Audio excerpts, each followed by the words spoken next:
Hi മുത്തുമണീസ്. വീഡിയോയിൽ ആദ്യമായിട്ടാണ് ഞാൻ ഇങ്ങനെ വരുന്നത്, അവളില്ലാതെ. ഞാൻ വരാനുള്ള കാരണം എന്ന് വെച്ചാൽ ഒരു ഗിഫ്റ്റ് ഞാൻ അവൾക്ക് മേടിച്ച് വെച്ചിട്ടുണ്ട്. അവളെ ബർത്ത്ഡേ ആണ് നാളെ.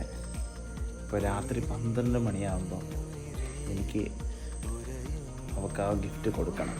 അവൾ അറിഞ്ഞിട്ടില്ല അത്. ആ ഗിഫ്റ്റിലുള്ള സാധനം ഒരുപാട് വട്ടം എൻ്റെ അടുത്ത് അവളെന്നത് ചോദിച്ചിട്ടുണ്ട്, എനിക്ക് മേടിച്ച് തരുമോ എന്ന്. അപ്പോൾ വീട് പണിയുടെ കാരണം കൊണ്ട് ഞാൻ ഒഴിഞ്ഞു മാറി പോകുമായിരുന്നു. അവളറിയാതെ ഞാൻ ഈ ഗിഫ്റ്റ് ഞാൻ മേടിച്ച് വെച്ചേക്കുക.